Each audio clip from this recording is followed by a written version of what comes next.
This episode of the Ottawa Entrepreneurs Podcast is brought to you by Extension Marketing, the marketing agency that specializes in unique needs and budgets of small to medium-sized businesses. They provide turnkey marketing solutions that get results. You can find out more today at extensionmarketing.com. Now here's your host, Pat Whalen. Thanks for taking the time to come on our show today. Really appreciate it. Yes, absolutely. No problem. Thank you for having me. Why don't we start off, if you can please introduce yourself and your company. Yes, absolutely. So my name is Kahleel Sharpe. I'm one of the owners of JamFit Energy Studio. We are a fitness studio located in Manotick. Our fitness studio consists of kids programs as well as adult programs. We wanted to find an awesome way to kind of blend the both, just because we find that that's a little bit more interesting and brings us a little bit more flair and a little bit more just dynamic, I could say. So our kids programs focus primarily around recreational gymnastics, where kids can, build some strength while also kind of having fun and just learning how to, learn rolls, cartwheels, and just kind of basics of gymnastics. And then our adult programs, we actually have a wide variety. We have cardio kickboxing, we have a cardio and core class, a soca and sweat class, which is more of like a Zumba dance cardio class. And we also have yoga as well. Oh, very cool. And how long has the business been around? So we opened August of 2022. So we've been open for about 2 years now. So just after the pandemic, really, when things started settling down, was this an idea you've had for quite some time prior to that? Or maybe tell us a bit about your background prior to starting to Yeah, absolutely. So me and my sister are the owners here. So we both come from, we went to university and then got into the work world. So we were trying to figure out what we wanted to do, just because we felt like something else was out there for us, but we just didn't know exactly what it was. And we always discussed, like, if we were ever going to open up a business, we'd do it together. I have a background in soccer. She's background in gymnastics and administration. So we were like, okay, is there a way that we can blend soccer and gymnastics? Don't really know. And then I'm also big into fitness and just keeping myself in shape. So we were like, you know what? I think about 2019 is when we had the first initial conversation about just doing something together. And then 2021, we were sitting around dinner. I remember it very, very, very specifically. And my mom was like, why do you guys just keep talking about it? Just do it. Just don't worry about it. Just go in full throttle. And if it doesn't work, it doesn't work. We were like, yeah, okay. Like, let's try it. And we decided to sit down and we just at that dinner table after everyone was done, we collabed on some ideas, some names, just some ideas on what we could do, some offerings. And then we were like, you know what? Yeah, let's keep this going. I like where this went. And then we just slowly started building. And then a spot came open here in Manotick, and we were like, you know what? I think this is our calling. So let's do it. So you can really say your mom was the founder then, right? Yes, absolutely. Absolutely. We actually put her as the CEO of the business because of the conversation that we had prior. That's awesome. What's it like working with a family member? Honestly, at first, I thought it was going to be difficult because we both have such different ways of just kind of like viewing business and just viewing just how to like handle certain situations. But since me and her are super close, we're tight from like young, we always just do everything together. She's like my go-to, I'm her go-to. So it was very easy when it came down to just figuring out ideas. And then overall, just I think when we finally kind of understood both of our working patterns and our working styles, it just worked perfectly. And now it's kind of like just tooth and nail. We just kind of get along very well. That's very cool. So what element of the fitness portion do you offer? What sets you apart, or is it the location that sets you apart, or is there something specific that you guys offer that maybe somebody else doesn't offer? What's your key difference there? I think overall, like having a smaller studio, I think kind of sets us apart from most, because most gymnastics studios that I find, or gymnastics centers, you could say, are a little bit bigger. So they have a bigger space, a lot of classes going on at once. So we really wanted to target the approach of having a little bit more personalized approach when it comes to our clientele. So we have a smaller studio space. It's about 2,000 square feet. So only one class at a time. So we can't have multiple things going on at once. And we get to really focus on kids, and even in our adult class, we get to really focus on the adults and make sure that everyone gets a really personable approach versus kind of just having a lot of classes going on at once where, say, for example, someone isn't as focused because there's another class going on down on the other side, or, just overall don't feel like the instructor's really honed in on them.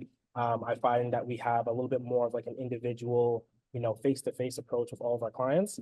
And overall, I think that just kind of helps with just people feeling more warm when they're walking into a business as well, because, all the clients that we have here know me and my sister by name, all of my instructors by name, and, it's very family oriented as well. So we like to take that approach with just, our staff, our clients too. So overall, I think that's kind of what sets us apart. And even just our offerings as well, like the gymnastics component, and then, adults also having a place to come to when they want to get a workout in as well, I think really just kind of differentiates us from most businesses.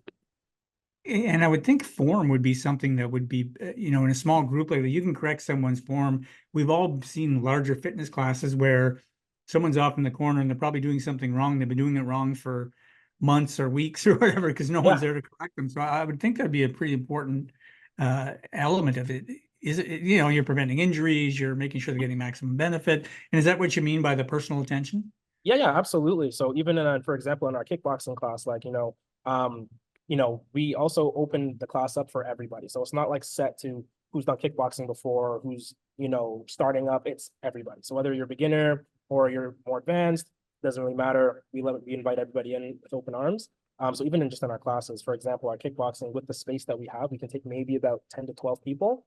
And the instructor is very, very personable. Like he'll go over and say, yeah, correct this here just to prevent injury, or hey, if you do this a little bit better, you'll feel it more in your shoulders, or you feel it more in your triceps. So it's really, really awesome just to be able to have the smaller space to be able to really help people on a real personal level, just so they can even take it home with them if they want to ever try something too, and do it in a safe manner. So I think that's it's really good.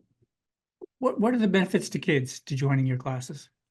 So I think also just having smaller groups, because of course with kids, they're a little bit sometimes wild too. They like to kind of just free roam and freelance and kind of just, they'll see the space, they'll see the mats, and they just want to run and just kind of just do stuff, right? So I find that for us having, we only take eight to nine kids per group.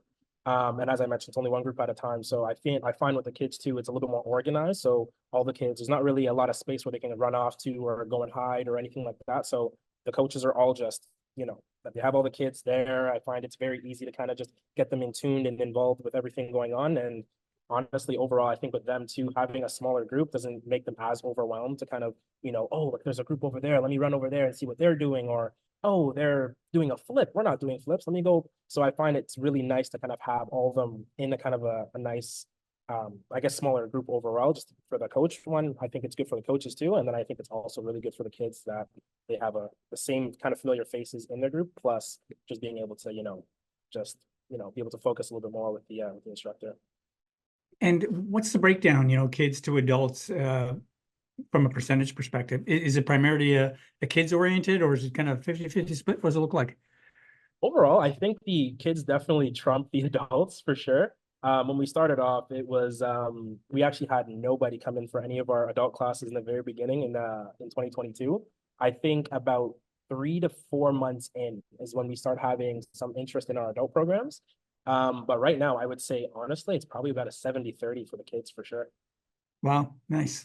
And how do you find, is it the parent that hears about it first, or is it the kid that hears about it and brings the parents? I find that when we started off, there was, we will always remember her, one little girl. She comes in and she just went and told her entire friend group, entire school about it. And it was crazy because like within that week, we had so many phone calls like, hey, my daughter's friend, like, and so I find that the kids, they'll go, oh yeah, we go to JamFit and we do rolls and I learned this at JamFit. And then it just starts to become a little bit of a chain effect. So I find it's a little bit more of the kids that will go and give the word of mouth to the parents and to their friends, and then it all kind of just comes together. But I'm starting to find now a little bit more that since we have a pretty good following of clients with, just overall, I think that as well with the adults, because sometimes they'll walk by the studio and they'll be like, oh, me and my friend would love to do a yoga class. And then they'll start telling their friends. So I find it works both ways, but since kids are so like lively and full of energy, I find it starts with the kids and then it translates over to the adults for sure. We're using kids. It's a pretty broad term. What's the age group? Anyone listening that may have a young family that's considering joining, what's your primary age group from a kid's perspective? Yeah, so we have a couple of different programs. So we have a program, it's called Baby Jammer. So that's from essentially 18 months. Sorry, it's from like newborns essentially up to 18 months. That class there is more like a mommy, like a parent. It's more for the parents, I would say, where they're just a safe space for them to come in and just have their babies and just meet other moms. or dads, and kind of just socialize just overall with, little sensory toys for the babies. And then we go all the way up to essentially 14 years old. We have, so when we get to about 11 and up, we have a shift. Instead of being focused on gymnastics, we switch to actual like classes. So we have like a cardio and core class for young athletes or just young kids who are in their teens, you could say, from 11 and up, essentially. So we try to hit every age range, essentially. It's just due to the equipment that we have. We don't have, it's all like kind of like, they call it weight restricted based off of just age groups. So when we hit that like 11, 12 age group, we shift it over to kids being able to do like actual like fitness classes with us versus the actual gymnastics component. And so you started the business in 2022, correct? Yeah. And prior to that, were you an entrepreneur, or were you working for someone? Were you in school? What was your situation? Yeah, so I was in school, finished high school, went to Carleton University. I studied in cognitive science. I majored in computer science, which was fun. It was cool, coding and learning about AI and all that fun stuff. And then I was also a competitive athlete as well. So I played soccer very competitively. I lived in Toronto initially, and then before I moved to Ottawa, I went to Carleton. So I was playing soccer there in Toronto. But yeah, went to school for cognitive science and computer science. Loved it, but also didn't fall in love with it in that, I guess, regard.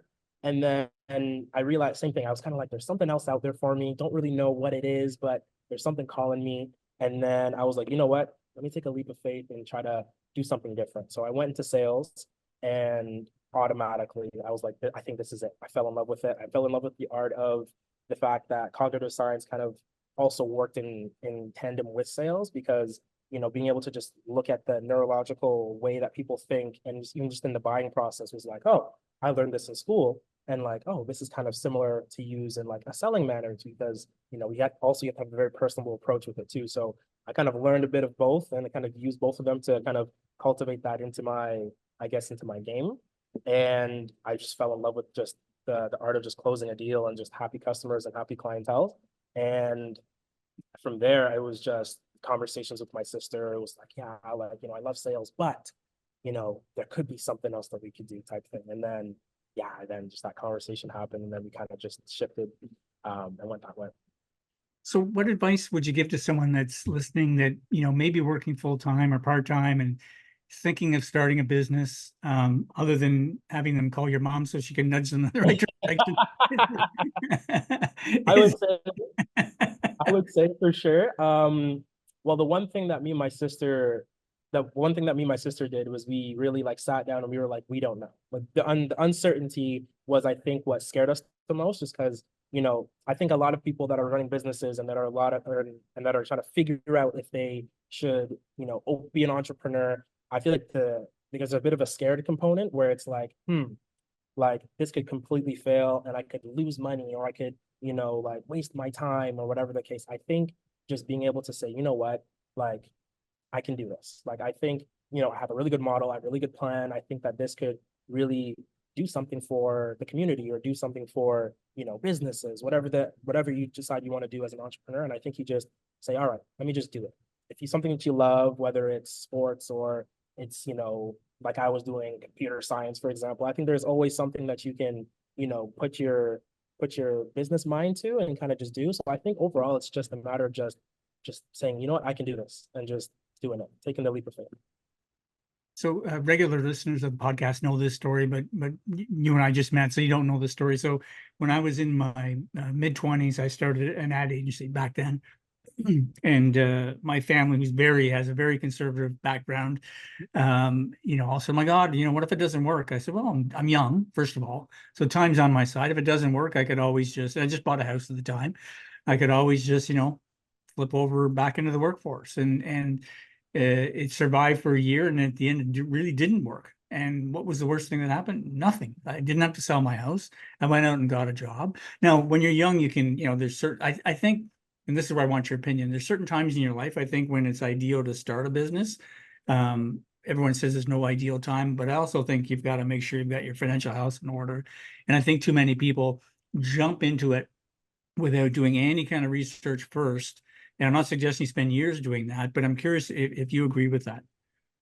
I definitely agree. I think, of course, like you can look at it as like the younger you are, you could definitely kind of get into business a little bit, then without the initial worry that, you're going to ruin your future or something like that in that kind of stereotype way. But I do also agree with, there's no age limit to put on it. Like, because I do have like some people that I know, even like one of my mentors who runs a business and started his business when he was 40. So for me, it's like, I feel like it could go both ways, but I do agree with kind of both sides. So I'm like a 50-50 sway, I would say, overall. But I do think, yeah, like when you are younger, I think that you have a little bit more options to kind of just, figure it out and kind of fail and just, pick back up and even just get a job if it doesn't work out or whatever the case, or even have your business kind of in the making and running, and then also have a job on the side so that you can kind of have that backup plan type of effect. So I think, honestly, I'm like a 50-50, I would say. Okay. And I didn't ask you this, but did you have one foot in and one foot out? Like, were you working when you started the business, or you just kind of went all in on it? So I was working. So I was working my sales job initially at the time, and then we were like talking about the business, and then I'm like, oh shoot, I gotta go to work. And then I go to work. So it was like a bit of a back and forth. My sister, on the other hand, she just dove in full. So she was like, nope, this is what I want to do. I love this. I love the idea. I love the concept. This is what I'm putting my all into. And since she's one of the gymnastics instructors and takes care of a lot of the gymnastics programs, she was like, this is me. So she's like, I got this. So she just jumped in. And I was like, okay, cool. So while you're there full time, I'll man the fort in the background. So a lot of what I do is kind of take care of all the sales, the marketing, the operational side of things, the business development. So I could take a little bit of a step back and kind of work while also helping her out before I did decide to jump in full time. But yeah, so I was like a little bit of both in the beginning, and then after I want to say about 6-7 months, I want to say, then I was like, no, I'm like, this is what I want to do, and I know if I put my all into this, and I think it could be something great, and decide to dive in full force. I think anyone listening that is, thinking that is currently working somewhere else and thinking of start, I think they'll find the same journey, the same path you went on, that you'll get so excited about doing this business, even if you're doing it as a side hustle, that if it's a good idea, eventually it'll kind of take over, and you'll realize, like, I just got to jump in and do this. What advice would you give to someone that is already that owns a business currently that may be hitting a bit of a tough patch, that may be struggling? Because we all struggle as entrepreneurs, and I'm not asking you to share your any struggles you've had, but I am asking you to share any advice you'd give to that person that's listening that could be struggling. I would say some things that have helped me, because of course, there's been a couple of times in the business where, yeah, we've kind of struggled a little bit more, or just had like a little bit of a low moment. But I would say, one, just not being afraid to fail. I think that a lot of people that are running businesses are always have that in the back of the brain, like, oh, like, I'm afraid to fail. This could fail. Like, I don't know.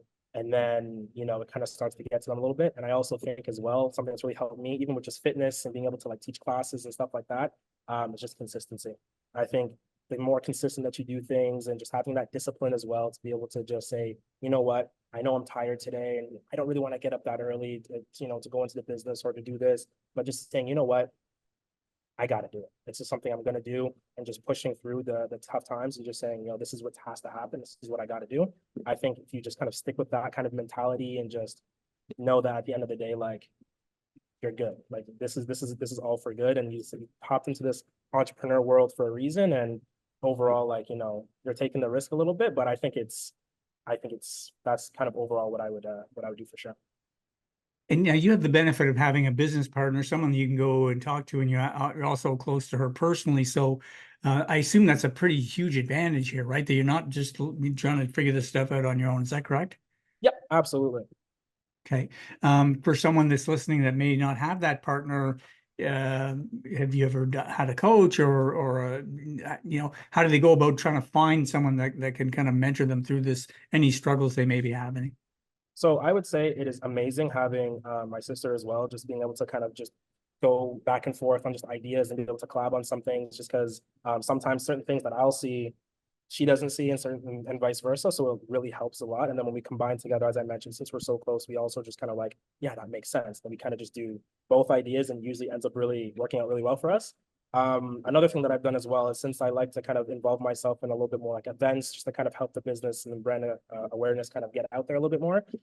There's a couple like entrepreneur like groups and stuff on like Facebook, and just on like Instagram and stuff like that I've joined as well, just to kind of get a little bit more insight and mentorship on just kind of how, you know, someone older than me who's been in business a little bit longer than me thinks, and just overall what they think could help with marketing or help with sales or just anything like that.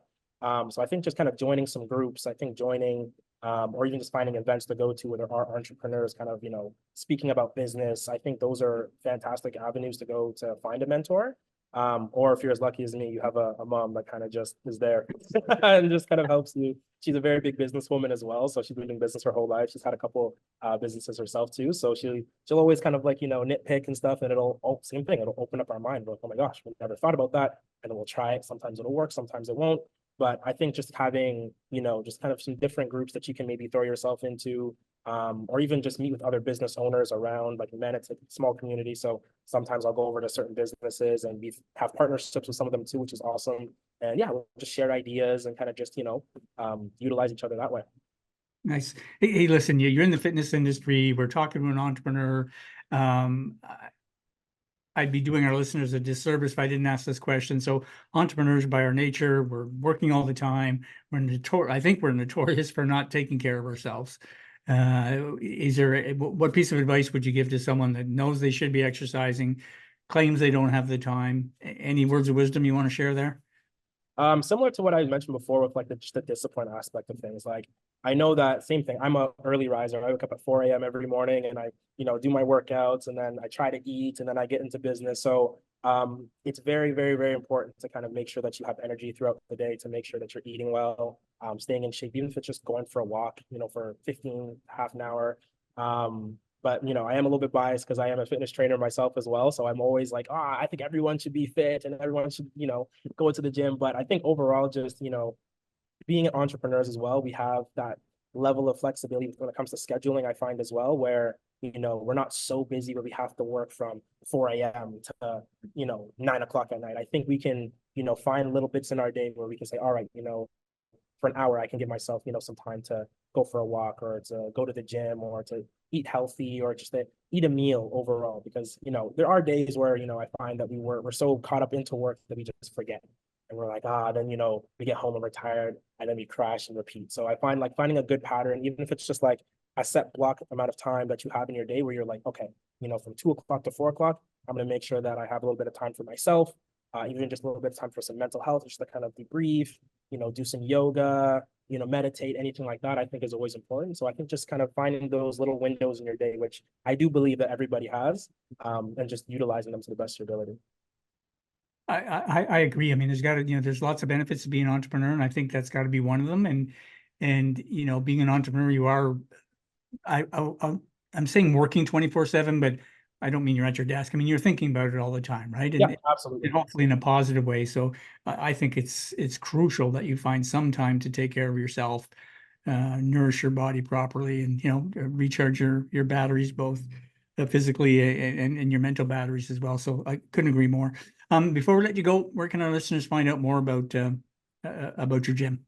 Yeah, absolutely. So we have a website, so www.jamfit.ca.